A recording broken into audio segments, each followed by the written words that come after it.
आप देख रहे हैं हिमाचल डायरी सिर्फ पोल स्टार टीवी पर।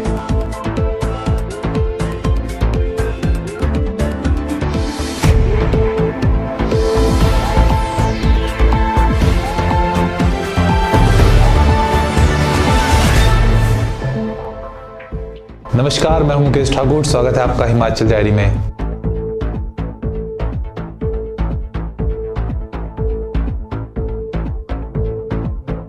डिग्री कॉलेज हमीरपुर में चल रही 42वीं इंटर कॉलेज एथलेटिक मीट संपन्न हो गई। इस मीट में 51 कॉलेज के लगभग 560 खिलाड़ियों ने हिस्सा लिया। इस दौरान 32 इवेंट्स का आयोजन किया गया। डिग्री कॉलेज हमीरपुर में चल रही 42वीं इंटर कॉलेज एथलेटिक मीट संपन्न हो गई है। इस मीट में 51 कॉलेज के लगभग 560 खिलाड़ियों ने भाग लिया। एथलेटिक मीट के ऑर्गेनाइजिंग सेक्रेटरी डॉक्टर पवन वर्मा ने बताया कि इस दौरान 32 इवेंट आयोजित किए गए हैं। My self doctor Pawan Verma, government college Hamirpur में असिस्टेंट प्रोफेसर और इस टूर्नामेंट का ऑर्गेनाइजिंग सेक्रेटरी।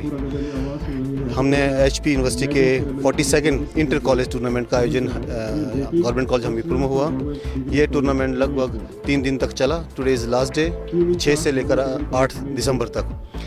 इसमें लगभग 51 कॉलेजेस के अराउंड 560 एथलीट्स ने पार्टिसिपेट किया और टोटल नंबर जो इवेंट्स थे वो थे लगभग 32, 17 + 25 गर्ल्स के।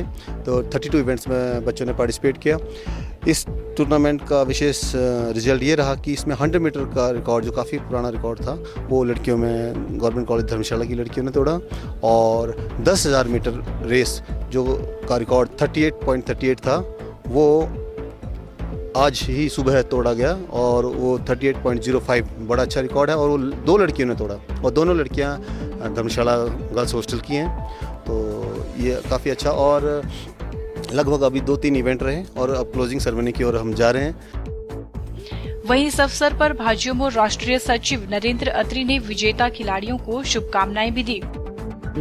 इंटर कॉलेज एथलेटिक्स चैंपियनशिप में आए हुए प्रदेश भर के खिलाड़ियों को बधाई देता हूं।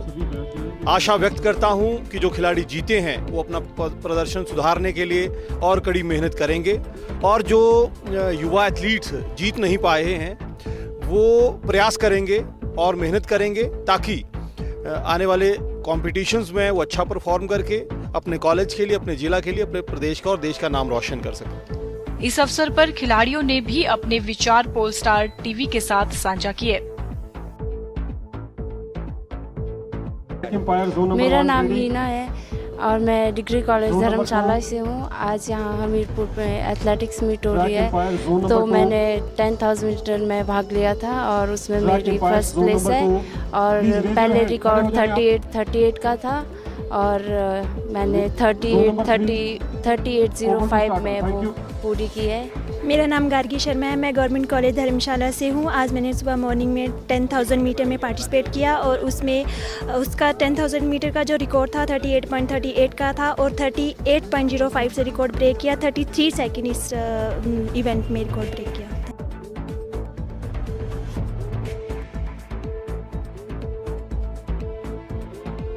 हमीरपुर की बड़सर विधानसभा क्षेत्र में पेयजल की समस्या से निजात पाने के लिए 100 हैंडपंप लगाए जाएंगे ताकि लोगों को नियमित रूप से पर्याप्त पेयजल सुविधा मिल सके। साथ ही ग्राम पंचायत करैर में विभिन्न विकास कार्यों पर लगभग 3 करोड़ रुपए खर्च किए जा रहे हैं। ये जानकारी मुख्य संसदीय सचिव इंद्रदत्त लखनपाल ने दी। ग्राम पंचायत करेर में विभिन्न विकास कार्यों पर लगभग 3 करोड़ रुपए व्यय किए जाएंगे। यह जानकारी मुख्य संसदीय सचिव इंद्रदत्त लखनपाल ने शुक्रखंड में 5 लाख रुपए की लागत से नवनिर्मित वर्षा शालिका का लोकार्पण करने के बाद उपस्थित जनसमूह को संबोधित करते हुए दी। उन्होंने कहा कि शुक्रखंड में पहले से निर्मित वर्षा शालिका बस स्टॉप से दूर होने के कारण लोगों को कठिनाई का सामना करना पड़ता था, जिसके दृष्टिगत इस वर्षा शालिका का निर्माण किया गया है।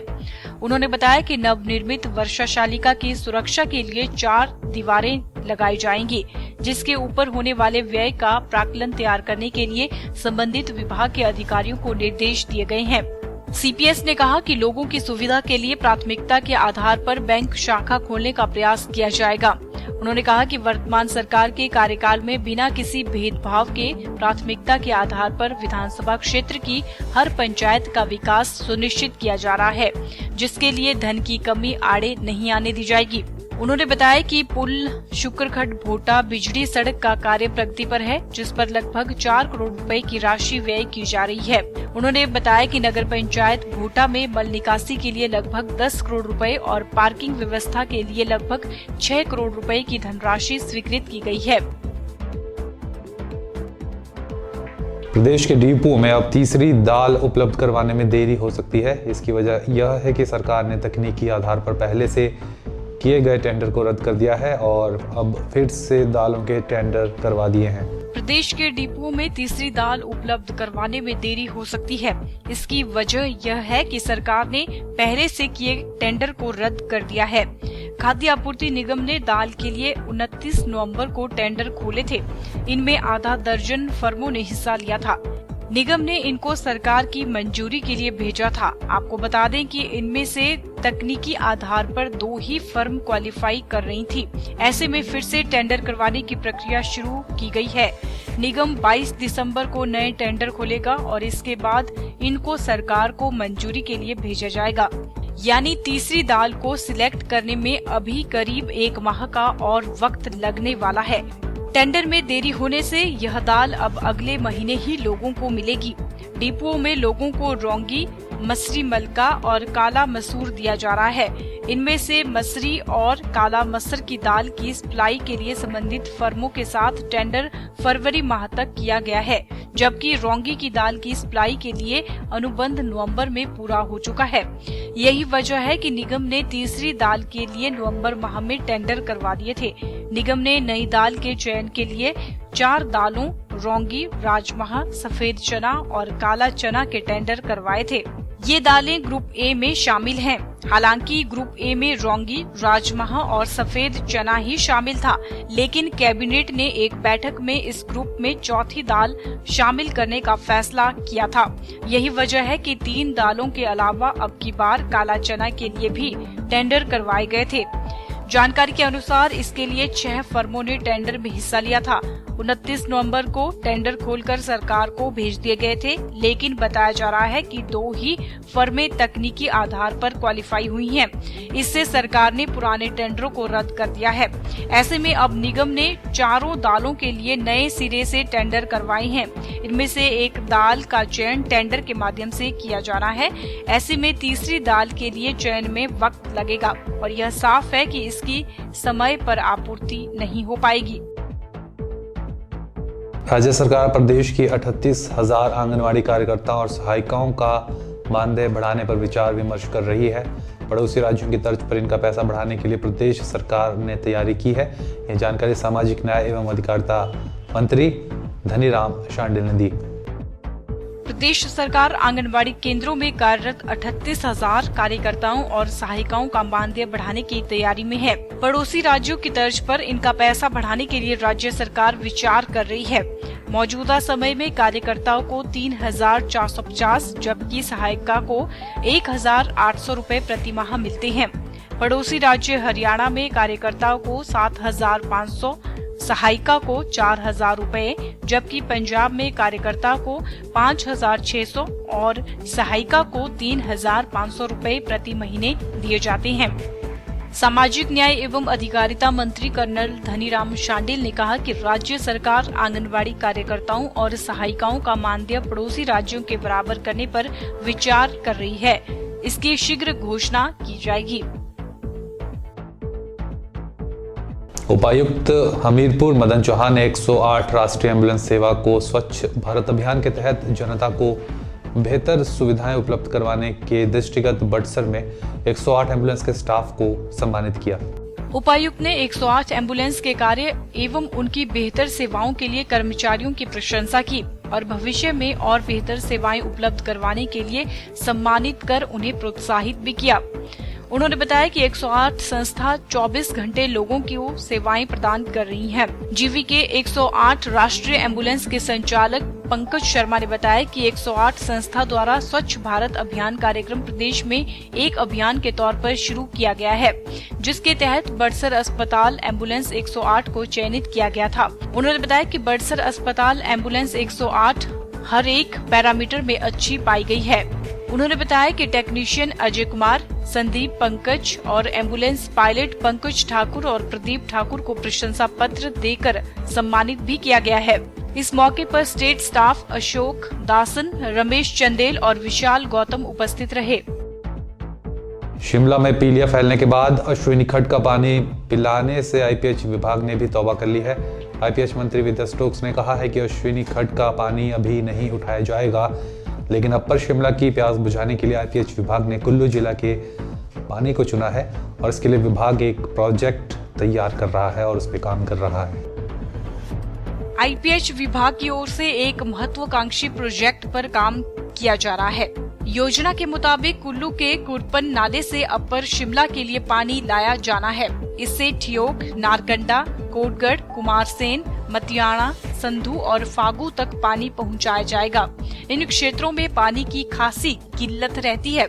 इस योजना को सिरे चढ़ाने के लिए आईपीएच मंत्री विद्या स्टोक्स मौके का दौरा भी कर चुकी हैं। उन्होंने बताया कि इस नाले का पानी दूसरे स्रोतों के मुकाबले साफ और पीने योग्य है।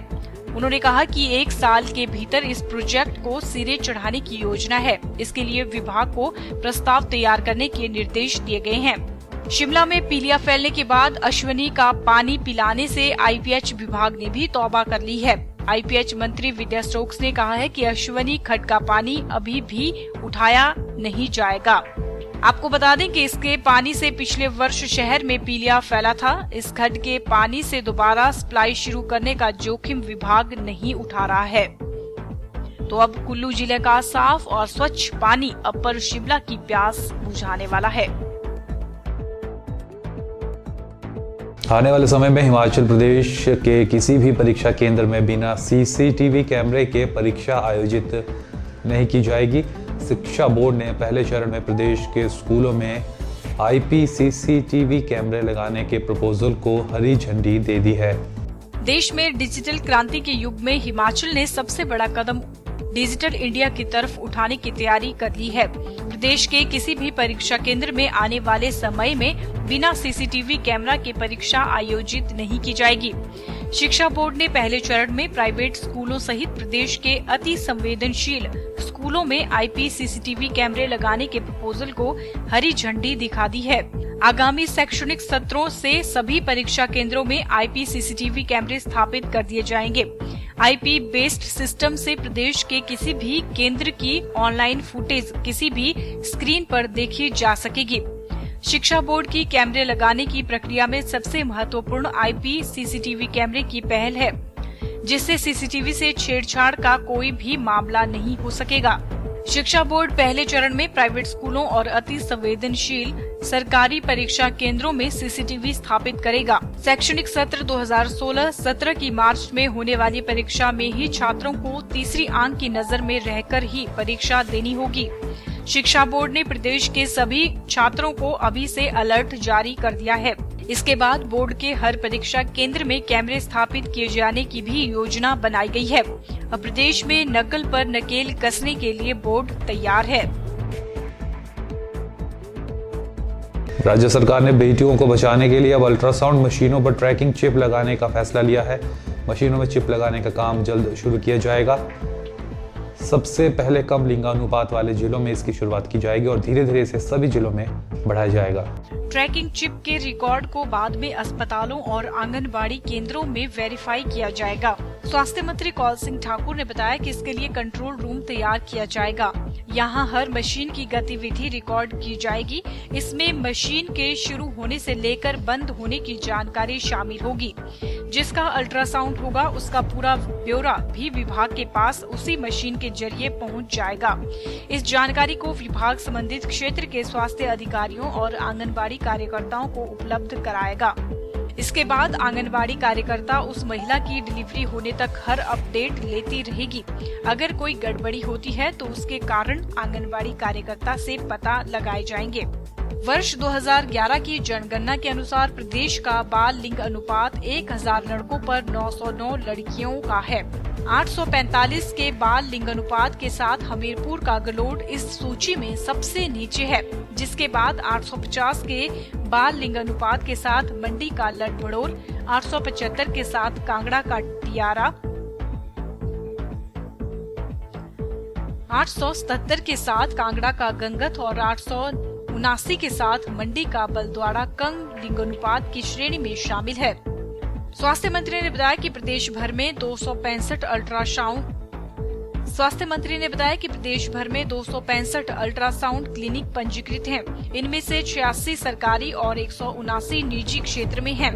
कौल सिंह ने बताया कि पहले चरण में ये चिप कांगड़ा और ऊना में निजी अल्ट्रासाउंड मशीनों में लगाई जाएंगी। इसके बाद सरकारी मशीनों में भी चिप लगाई जाएगी। अल्ट्रासाउंड मशीन संचालक दिन भर विभाग की निगरानी के चलते गड़बड़ी नहीं कर पाते हैं, लेकिन कुछ मामले ऐसे सामने आए हैं जिनमें देर रात लिंग जांच की बात सामने आई है। इसी के बाद आधुनिक तकनीक से मॉनिटरिंग की कवायद शुरू की गई है। हालांकि चिप लगाने का खर्च खुद केंद्र संचालक को उठाना होगा। आज के अंक में फिलहाल इतना ही। मुझे दीजिए इजाजत। नमस्कार।